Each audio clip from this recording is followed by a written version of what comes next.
ಆತ್ಮೀಯರಿಗೆ ಜ್ಯೋತಿಷ್ಪಥ ಚಾನಲ್ಗೆ ಸ್ವಾಗತ. ನಾನು ನಿಮ್ಮ ಪ್ರೀತಿಯ ಅಜಿತ್ ಕಾರಂತ್. ಮೀನರಾಶಿಯವರಿಗೆ 2026 ಈ ವರ್ಷ ಹೇಗಿದೆ ಅದನ್ನು ತಿಳಿದುಕೊಳ್ಳುವ ಕಾಲ. ಪ್ರಾರಂಭದಲ್ಲಿ ಚತುರ್ಥ, ಆನಂತರ ಪಂಚಮ, ಷಷ್ಠ ಈ ಸ್ಥಾನಗಳಲ್ಲಿ ಗುರುವಿನ ಗೋಚಾರವಿರುತ್ತೆ. ಇದರ ಆಧಾರದಲ್ಲಿಯೂ ಜನ್ಮರಾಶಿಯಲ್ಲಿ ಶನಿ ಇದ್ದಾನೆ, ಇದನ್ನು ಮರೆಯುವ ಹಾಗಿಲ್ಲ. ಇದರ ಆಧಾರದಲ್ಲಿಯೂ ರಾಹುಕೇತುಗಳ ಸಂಚಾರ ಫಲ, ಇದನ್ನು ನೋಡಿಕೊಂಡು ಫಲ ನಿರೂಪಣೆಯನ್ನು ನಾವು ಮಾಡುವುದಾದರೆ ಪ್ರಾರಂಭದ 5 ತಿಂಗಳುಗಳ ಕಾಲ ವ್ಯಸನ, ಬುದ್ಧಿ ಚಾಂಚಲ್ಯ, ತೇಜೋಹಾನಿ, ದೇಶತ್ಯಾಗ, ಕಲಹ ಎನ್ನುವಂತಹ ಯೋಗ ಫಲಗಳಿದೆ. ಯಾಕೆಂದರೆ ಗುರು ಪ್ರತಿಕೂಲನಾಗಿದ್ದಾನೆ, ಅರ್ಧಾಷ್ಟಮ ಸ್ಥಾನದಲ್ಲಿ ಅವನು ಕುಳಿತುಕೊಂಡಿದ್ದಾನೆ ಎನ್ನುವ ಕಾರಣ. ರಾಶಿಗೆ ಅಧಿಪತಿಯಾದ ಗುರು ತಾನು ಚತುರ್ಥ ಸ್ಥಾನದಲ್ಲಿ ಕುಳಿತುಕೊಂಡಿದ್ದಾನೆ ಎನ್ನುವಂಥದ್ದು ಇದಿಷ್ಟು ದೋಷಗಳಿಗೆ ಕಾರಣವಾಗುತ್ತೆ. ಜೊತೆಗೆ ವಾಹನದಲ್ಲಿ ಅತ್ಯಂತ ಜಾಗರೂಕರಾಗಿರಿ ಎನ್ನುವುದನ್ನು ಹೇಳುವುದಕ್ಕೆ ಬಯಸ್ತೇನೆ.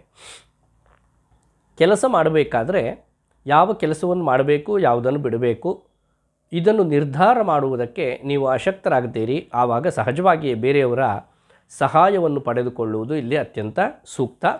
ಆದರೆ ಯಾರ ಸಹಾಯವನ್ನು ಪಡೆಯುತ್ತೀರಿ ಅಂತ ಹೇಳುವುದು ಕೂಡ ಗಮನಾರ್ಹವಾದ ವಿಷಯವಾಗುತ್ತೆ. ಜೊತೆಗೆ ನಿಮ್ಮಲ್ಲಿರುವಂತಹ ಅಂತಃಸತ್ವ ಅದು ಕಡಿಮೆಯಾಗುತ್ತಾ ತೇಜಸ್ಸನ್ನು ಕಳೆದುಕೊಳ್ಳುವ ಕಾಲ. ಸ್ಥಾನದಿಂದ ಮತ್ತೊಂದು ಸ್ಥಾನಕ್ಕೆ ಹೋಗಿ ವಾಸ ಮಾಡಬೇಕಾದ ಒಂದು ಪರಿಸ್ಥಿತಿಯೂ ಕೂಡ ಬರಬಹುದು.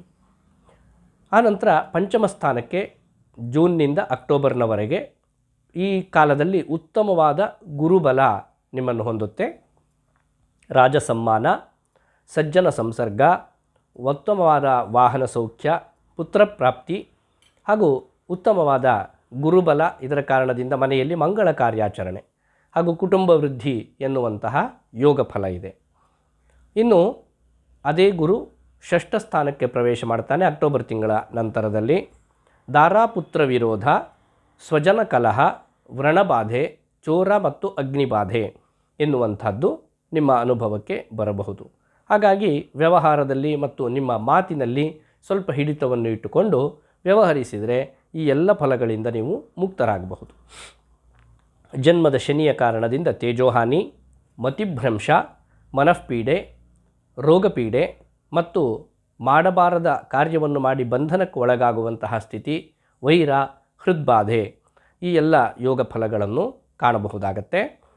ಇಲ್ಲಿ ತೇಜೋಹಾನಿ ಅಂತ 2-3 ಕಡೆ ಬಂದಿದೆ. ಅಂತಃಸತ್ವದ ಕೊರತೆಯಿಂದ ನಾವು ಇದನ್ನು ಅನುಭವಿಸ್ತೇವೆ. ಇದಕ್ಕೆ ಉತ್ತಮವಾದ ಪರಿಹಾರ ಧ್ಯಾನವೇ ಆಗಿದೆ. ಭಗವಂತನನ್ನು ಆರಾಧಿಸುವಂಥದ್ದು ಮತ್ತು ಯೋಗಶಾಸ್ತ್ರದಲ್ಲಿ ಹೇಳಿದ ಧ್ಯಾನವನ್ನು ಮಾಡುವಂಥದ್ದು ಅತ್ಯಂತ ವಿಹಿತವಾದ್ದು. ರಾಹುಕೇತುಗಳ ಸಂಚಾರ ಕಾರಣದಿಂದ ಧನವ್ಯಯ ಹಾಗೂ ಲಾಭ, ಧನಪ್ರಾಪ್ತಿ ಮತ್ತು ನಾಶ ಮಿಶ್ರ ಫಲಗಳನ್ನು ನೀವು ಅನುಭವಿಸ್ತೀರಿ. ಕಾರಣ ಏನು ಅಂದರೆ, ಒಂದು ಪ್ರಾರಂಭದ ಹಂತದಲ್ಲಿ ವ್ಯಯದಲ್ಲಿ ರಾಹು ಹಾಗೂ ಷಷ್ಠದಲ್ಲಿ ಕೇತು.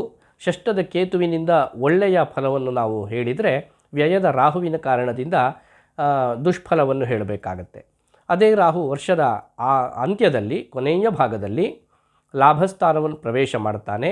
ಈತ ಚತುರ್ಥ ಸ್ಥಾನಕ್ಕೆ ಪ್ರವೇಶ ಮಾಡ್ತಾನೆ, ಪಂಚಮ ಸ್ಥಾನಕ್ಕೆ ಕೇತು ಪ್ರವೇಶ ಮಾಡ್ತಾನೆ. ಈ ಕಾರಣದಿಂದ ನೀವು ಅಲ್ಲಿಯೂ ಕೂಡ ಮಿಶ್ರ ಫಲವನ್ನು ಅನುಭವಿಸ್ತೀರಿ. ಕೆಲವರಿಗೆ ಮಕ್ಕಳಿಂದ ಸ್ವಲ್ಪ ಬಾಧೆ ಮತ್ತು ದುಃಖ ಉಂಟಾಗಬಹುದು.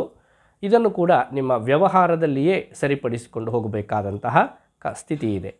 ನಿರಂತರವಾಗಿ ಈಶ್ವರಾರಾಧನೆ, ಶಿವಪಂಚಾಕ್ಷರಿ ಮಂತ್ರಾನುಷ್ಠಾನ, ಶಿವಕ್ಷೇತ್ರ ಸಂದರ್ಶನ, ಶಿವಪೂಜೆ, ರುದ್ರಾಭಿಷೇಕ, ರುದ್ರಹೋಮ ಇತ್ಯಾದಿ ಕಾರ್ಯಗಳಿಂದ ನೀವು ವರ್ಷಪೂರ್ತಿಯಾಗಿ ಶುಭ ಫಲವನ್ನು ಕಾಣುತ್ತೀರಿ.